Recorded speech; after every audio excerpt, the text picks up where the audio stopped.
हर हर महादेव। आज हम आपके लिए लेकर आए हैं भारत के चौथे प्रसिद्ध ज्योतिर्लिंग की कहानी, जो कि है ओमकारेश्वर ज्योतिर्लिंग। पहले जो है वो 3 ज्योतिर्लिंग के इतिहास की कहानी आप प्लेलिस्ट में जाकर देख सकते हैं अगर आपने नहीं देखा है तो, या फिर आपको इसी वीडियो की डिस्क्रिप्शन में उनके लिंक मिल जाएंगे। तो आइए चौथे ज्योतिर्लिंग ओमकारेश्वर के इतिहास के कुछ पन्ने पलटते हैं।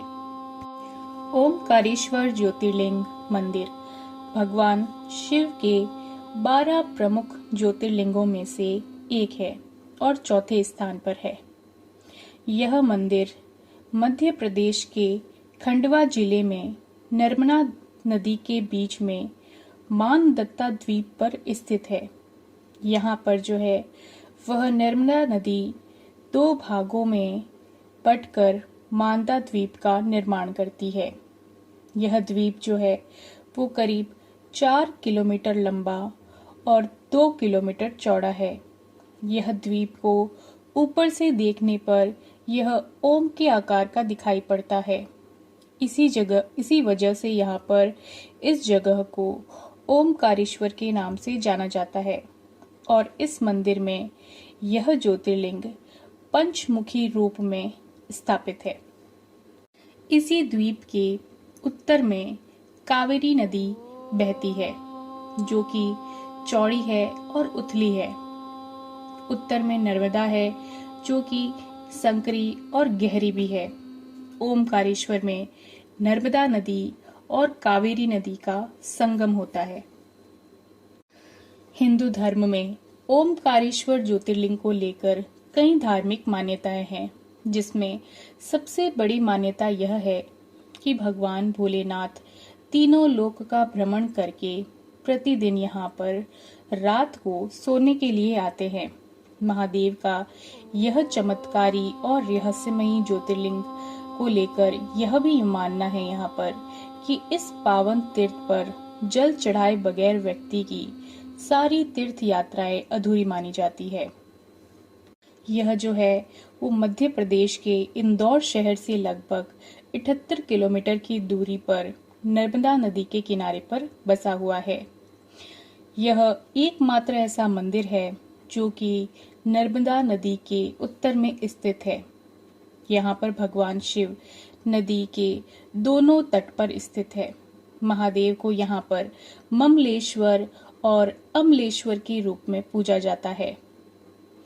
धार्मिक मान्यताओं के अनुसार ओमकारेश्वर ज्योतिर्लिंग के आसपास जो है वो कुल 68 तीर्थ स्थित है और यहाँ पर यह माना जाता है कि भगवान शिव 33 करोड़ देवताओं के साथ में यहाँ पर विराजमान हैं। महाशिवरात्रि के अवसर पर इस मंदिर में शिव भक्तों की भारी भीड़ उमड़ती है। कहते हैं कि उज्जैन में महाकालेश्वर ज्योतिर्लिंग की जिस प्रकार भस्म आरती की जाती है, ओमकारेश्वर मंदिर की शयन आरती जो है वो विश्व भर में प्रसिद्ध है। ओमकारेश्वर ज्योतिर्लिंग मंदिर में भगवान शिव की 3 प्रहरों में आरती होती है, सुबह, मध्य और शाम को। यह मान्यता है कि रात्रि के समय भगवान शिव यहाँ पर प्रतिदिन सोने के लिए आते हैं। कुछ मान्यता यह भी है कि इस मंदिर में महादेव माता पार्वती के साथ चौसर खेलते हैं। यही कारण है कि रात्रि के समय यहाँ पर चौपड़ बिछाई जाती है और यह बड़े ही आश्चर्यजनक की बात है कि जिस मंदिर के भीतर जो है उस रात के समय में कोई परिंदा भी वहां नहीं आता, उसमें सुबह चौसर और उसके पासे कुछ इस तरह बिखरे पड़े मिलते हैं, जैसे कि रात के समय में किसी ने यहाँ पर चौसर खेला हो। ज्योतिर्लिंग का अर्थ भी होता है प्रकाश का स्तंभ। स्तंभ चिन्ह यह दिखाता है कि ना तो कोई इसका आरंभ है और ना ही अंत, और इसीलिए भगवान शिव जो है वह अनंत है। आइए अब हम ओमकारेश्वर ज्योतिर्लिंग से जुड़ी कुछ कहानियों के बारे में जानते हैं। इक्ष्वाकु वंश के राजा मांधाता ने नर्मदा नदी के तट पर स्थित पर्वत पर भगवान शिव की घोर तपस्या की थी और भगवान शिव को अपनी तपस्या से प्रसन्न भी किया था। राजा मानधाता की कठोर तपस्या को देखकर भगवान शिव स्वयं प्रकट हुए और भगवान शिव ने राजा मानधाता से वरदान मांगने को कहा था। तब जो है वो राजा मानधाता ने भगवान शिव से वहीं ठहरने का अनुरोध किया। तभी से वह स्थान जो है वो ओंकार मानधाता के रूप में पुकारा जाने लगा। राजा मानधाता ने इस पर्वत पर घोर तपस्या के कारण इस पर्वत को ही जो है वो मानधाता पर्वत के नाम से जाना जाने लगा। तभी से भगवान शिव इस द्वीप के पर्वत पर ओमकारेश्वर ज्योतिर्लिंग के रूप में विराजमान हुए। एक और किंवदंती के अनुसार जो है ओमकारेश्वर ज्योतिर्लिंग मां नर्मदा नदी को लेकर भी जुड़ा हुआ है। यह कहा जाता है कि मां नर्मदा भगवान शिव की बहुत ही बड़ी भक्त थी और उनसे अत्यधिक प्रेम करती थी। इसीलिए वह भगवान शिव के समीप रहना चाहती थी। मां नर्मदा ने भगवान शिव को प्रसन्न करने के लिए घोर तपस्या की थी और भगवान शिव मां नर्मदा की तपस्या से बहुत ही प्रसन्न हुए। भगवान शिव ने मां नर्मदा की भक्ति से प्रभावित होकर उन्हें एक वरदान दिया कि वह नर्मदा नदी के एक द्वीप पर शिवलिंग के रूप में विराजमान होंगे।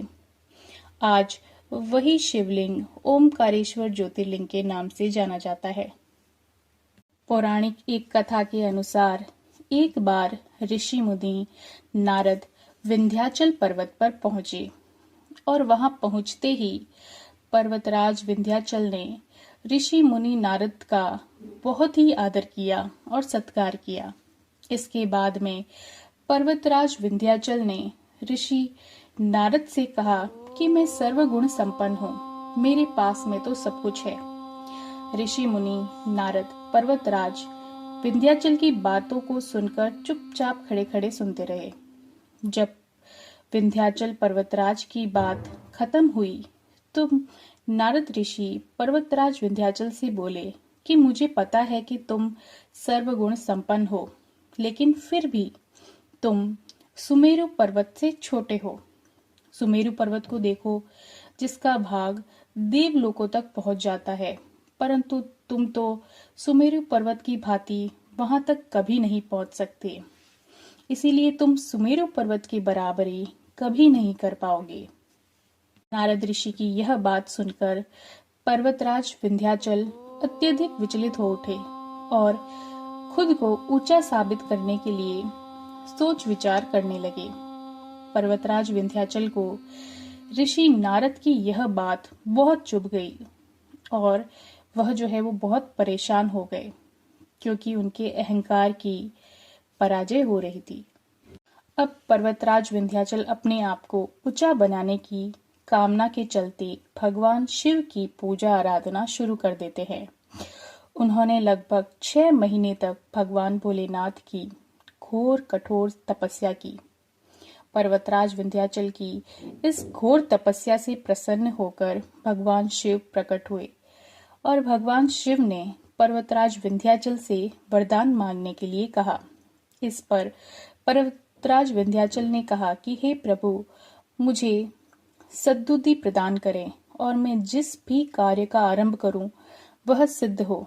इस प्रकार विंध्याचल पर्वत ने यह वरदान प्राप्त कर लिया। भगवान शिव से यह वरदान प्राप्त करने के बाद में विंध्याचल पर्वत ने अपना आकार बढ़ाना शुरू किया। विंध्याचल पर्वत का आकार बढ़ने के कारण विंध्याचल पर्वत के मार्ग से जाने वाले भक्तगणों को अनेक परेशानियों का सामना करना पड़ रहा था। वरदान प्राप्त करने के बाद अहंकार के वश में विंध्याचल पर्वत अपना आकार बढ़ाना रोक नहीं रहे थे। इसके बाद में सभी भक्त परेशान होकर ऋषि अगस्त के पास में गए और इस समस्या का समाधान करने की प्रार्थना करने लगे। तत्पश्चात ऋषि अगस्त से विंध्याचल पर्वत की यात्रा की और विंध्याचल पर्वत को अपने वापस लौट आने तक रुकने की प्रतीक्षा करने के लिए कहा और उसके बाद ऋषि अगस्त विंध्याचल पर्वत पर वापस नहीं गए। इसी कारण विंध्याचल पर्वत अपनी अंतिम ऊंचाई तक रुका हुआ है।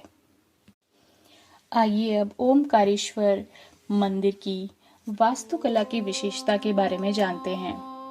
मंदिर के परिसर में जो है वो कई संरचनाएं हैं, जिसमें जो है वो मुख्य मंदिर, मंदिर का प्रांगण और एक पवित्र तालाब शामिल है। मंदिर जो है वो नागर स्थापत्य शैली में बनाया गया है, जिसकी विशेषता है कि इसके ऊंचा शिखर और जटिल नक्शा की। मंदिर का मुख्य गर्भगृह जो है वहां पर ज्योतिर्लिंग स्थापित है, जो कि तीर्थ यात्रियों की भक्ति का प्रमुख केंद्र है। मंदिर के पुजारी लिंग को विभिन्न आभूषणों और फूलों से सजाते हैं। गर्भगृह को विभिन्न देवताओं और पौराणिक आकृतियों की जटिल नक्काशी और मूर्तियों से खूबसूरती से सजाया जाता है। मंदिर परिसर में भगवान गणेश, देवी पार्वती और भगवान कार्तिकेय सहित अन्य देवताओं की जो है वो छोटे छोटे मंदिर भी स्थापित हैं। इन मंदिरों को बेहतरीन तरीके से डिजाइन किया गया है और ये मंदिर के आकर्षण को और भी बढ़ाते हैं। ओमकारेश्वर मंदिर की सबसे आकर्षक विशेषताओं में से एक है कि इसकी दीवारें और स्तंभ पर की गई जटिल कलाकृतियां, नक्काशी और नक्काशी में भगवान शिव के जीवन और किंवदंती सहित हिंदू पौराणिक कथाओं को वहां पर दर्शाया गया है। ये जो जटिल नक्काशी है न तो इस जो है वो सौंदर्य प्रदान करती है, बल्कि भक्तों तक समृद्ध जो पौराणिक कथाएं हैं उनको पहुंचाने का भी एक माध्यम है। ओमकारेश्वर मंदिर हिंदू धर्म में बहुत ही महत्व रखता है और इसे भगवान शिव के भक्तों के लिए सबसे पवित्र तीर्थ स्थलों में से एक माना जाता है। पूरे भारत और यहाँ तक कि दुनिया के अन्य हिस्सों से भी तीर्थयात्री यहाँ पर भगवान शिव का आशीर्वाद लेने और इस पवित्र स्थान की आध्यात्मिक भावना का अनुभव करने के लिए इस मंदिर में आते हैं। यह मंदिर भगवान शिव के ज्योतिर्लिंग से जुड़ा होने के कारण विशेष रूप से प्रसिद्ध है। 12 ज्योतिर्लिंगों को भगवान शिव का सबसे शक्तिशाली स्वरूप माना जाता है और यह माना जाता है कि उनके दर्शन करने से आध्यात्मिक पुण्य मिलता है और जन्म मृत्यु के चक्र से मुक्ति भी मिलती है। ओमकारेश्वर 12 ज्योतिर्लिंगों में से एक है और इसकी यात्रा शिव भक्तों के लिए एक धार्मिक यात्रा का बहुत ही बड़ा हिस्सा है। इस द्वीप पर जो यह मंदिर स्थित है वह नर्मदा नदी से घिरा हुआ है और इस नदी में डुबकी लगाने वाले व्यक्ति के सारे पाप धुल जाते हैं और आत्मा की शुद्धि होती है। और कई जो यात्री हैं वह इस पूरे द्वीप की परिक्रमा भी करते हैं। आइए अब ओमकारेश्वर ज्योतिर्लिंग से जुड़े कुछ रोचक तथ्यों के बारे में जानते हैं। ओमकारेश्वर ज्योतिर्लिंग 2 भागों में बटा हुआ है। दोनों ही एक दूसरे के निकट स्थित हैं। दोनों ही भक्तों के लिए प्रमुख तीर्थ स्थान हैं। मुख्य भूमि पर अमरेश्वर ज्योतिर्लिंग है और एक द्वीप पर ओमकारेश्वर ज्योतिर्लिंग है। ऐसा कहा जाता है कि मांधाता पर ओमकारेश्वर ज्योतिर्लिंग है। यह जो है वो पवित्र ओम के चिन्ह के आकार का है। ओमकारेश्वर मंदिर के भीतर पंचमुखी गणेश और अन्नपूर्णा माता का मंदिर भी स्थित है। ओमकारेश्वर ज्योतिर्लिंग नर्मदा और कावेरी नदी के संगम पर स्थित है। यहाँ नर्मदा और कावेरी नदी मिलती है, इसलिए इस स्थल का बहुत ही महत्व है। ओमकारेश्वर ज्योतिर्लिंग स्वयंभू है, जिसका अर्थ है कि इनकी प्रतिमा अपने आप ही बन गई थी। इस कारण इसका महत्व और भी बढ़ जाता है। मंदिर के चारों ओर एक परिक्रमा मार्ग है, जिसकी लोग परिक्रमा करते हैं। यह स्थल भक्ति और आध्यात्मिक अनुभव के लिए बहुत ही प्रसिद्ध है। ओमकारेश्वर जो ज्योतिर्लिंग है वो उज्जैन से भी जुड़ा हुआ है। महाशिवरात्रि के दिन उज्जैन से यात्रा करते हुए लोग ओमकारेश्वर आते हैं। यहाँ हर साल भक्ति सम्मेलन और पूजा अर्चना का आयोजन होता है। इस समय यहाँ पर भक्तों की संख्या बहुत ही ज्यादा मात्रा में बढ़ जाती है।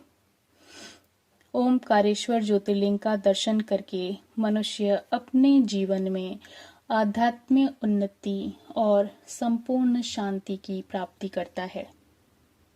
ओमकारेश्वर ज्योतिर्लिंग परिसर में 5 मंजिला इमारत है, जिसमें जो भूतल पर है स्थित भगवान ओमकारेश्वर है। प्रथम मंजिल पर जो है वो भगवान महाकालेश्वर है, दूसरी मंजिल पर भगवान सिद्धनाथ और तीसरी मंजिल पर भगवान गुप्तेश्वर और चौथी मंजिल के ऊपर भगवान ध्वजेश्वर मंदिर स्थित है।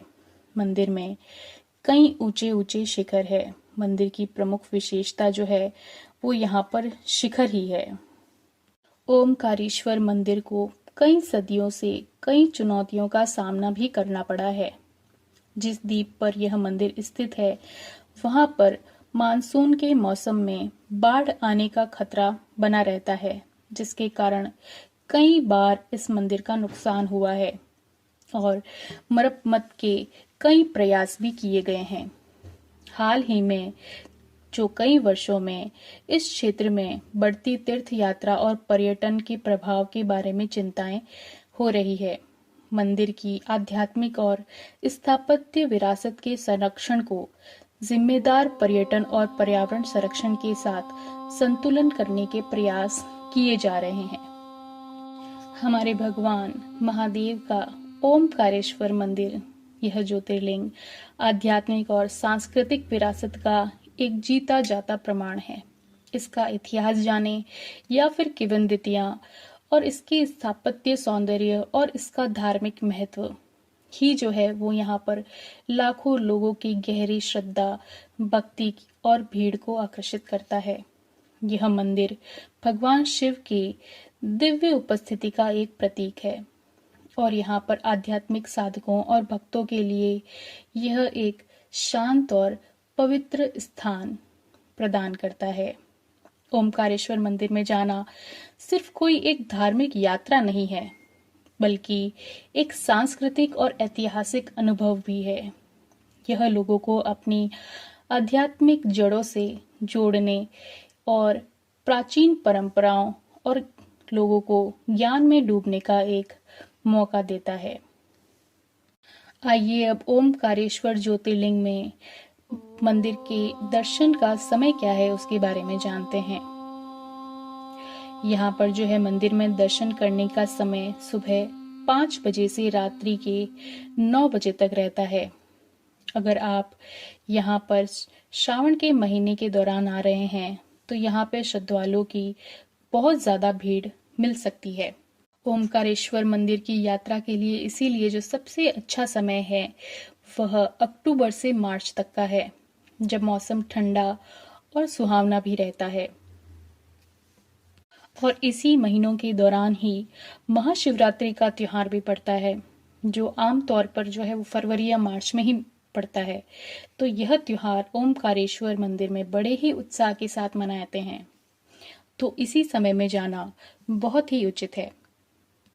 यहाँ पर जो है वह आप अगर हवाई मार्ग का उपयोग करते हैं तो ओमकारेश्वर के सबसे निकटतम हवाई अड्डा जो है वो इंदौर है, जो मंदिर से केवल 77 किलोमीटर की दूरी पर ही है। और उज्जैन से जो है यह मंदिर 133 किलोमीटर की दूरी पर है। और अगर आप रेलवे के माध्यम से जाना चाहते हैं तो इसका निकटतम रेलवे स्टेशन भी जो है वो इंदौर ही है, जो कि 77 किलोमीटर की दूरी पर है। और उज्जैन, इंदौर और खंडवा से बस भी आप पकड़ सकते हैं। आप जो है वह उचित समय में ओमकारेश्वर ज्योतिर्लिंग के दर्शन जरूर करें। हर हर महादेव।